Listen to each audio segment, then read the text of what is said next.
In this video, I would like to discuss an example involving a player with whom I worked for just over 2 years, more than 10 years ago. During this time, this player made a decision that, in retrospect, made him a dollar millionaire. I will tell you more about this story after a brief overview of the latest events here in Vienna this week. Yuri Rodionov had another good week, and anticipation for the upcoming tournaments is growing. Slava Belinsky was able to slowly resume training on the court, and we hope his wrist problems are now resolved. Sebastian Sorger had minor knee problems, so he did not play any tennis this week. With the talented junior Nikita Bilosertsev, Croatian Josip Šimunča, and Serbian doubles player Stefan Latinovic, we also had a few guests these weeks who provided a pleasant change on the court and in joint training sessions. But now back to the player I worked with from 2011 to 2014. I won't mention his name, but I think some of you will recognize him anyway. There's room for that in the comments. In 2011 I started working with him, who was a junior at the time. He had a good ITF ranking and was busy entering men's tennis. At that time he had a contract with a management agency and also received support from his association. So he had a budget at his disposal. He even managed to win the Junior Grand Slam tournament at Wimbledon in doubles. After finishing his junior career, the reality of future tournaments was the next step. It quickly became clear to me that the future tour would be very tough for this player. He had the level to beat many good players, but lacked the consistency to do so 4 or 5 times in a row. Thanks to a wildcard, he achieved his first victory on the ATP Tour this year on grass.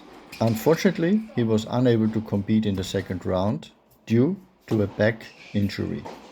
Later that year, he received another wildcard at an ATP event in his home country, where he even defeated a former world number 1 and French Open winner on clay.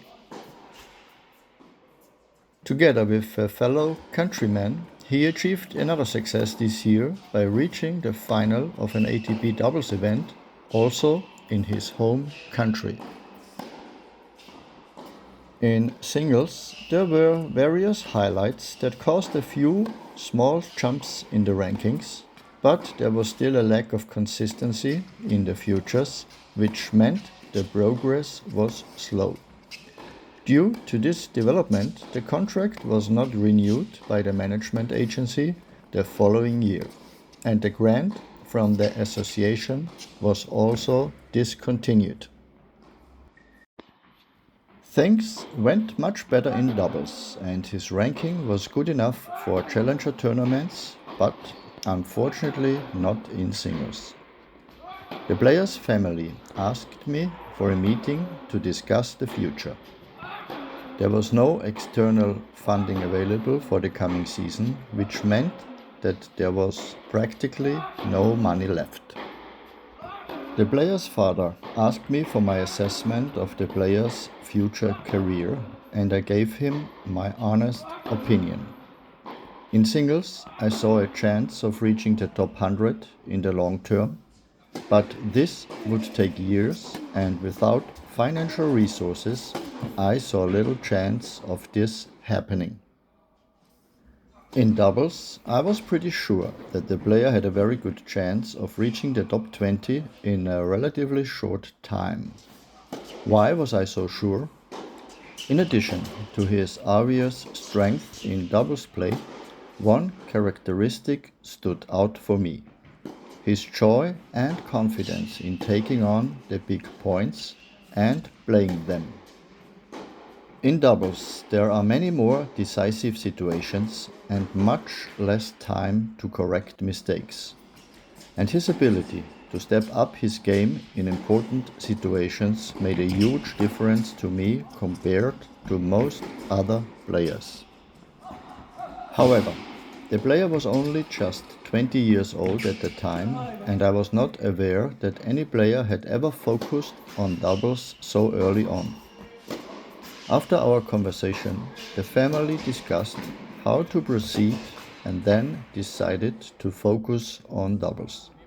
I was also prepared to continue down this path with the player for another year. We then attempted to reach the top 100 the next year via the Challenger Tour. With 6 Challenger victories, some finals, and a few good results at ATP Tour level, the goal was achieved, and in 2014 he took part in his first Grand Slam tournament in doubles in Australia. Now, more than 10 years later, this player can look back on a very successful career in doubles. Several Grand Slam victories in doubles and mixed doubles, the #1 position in the ATP Doubles World Rankings, and official ATP prize money of over $7 million. Very impressive figures. The prize for this was the willingness to focus entirely on doubles at a very young age, which was certainly not an easy decision for a player and may have been combined with a little sadness in the years that followed. But the path he took later proved the family and the player right. Thank you for your interest and see you in the next video.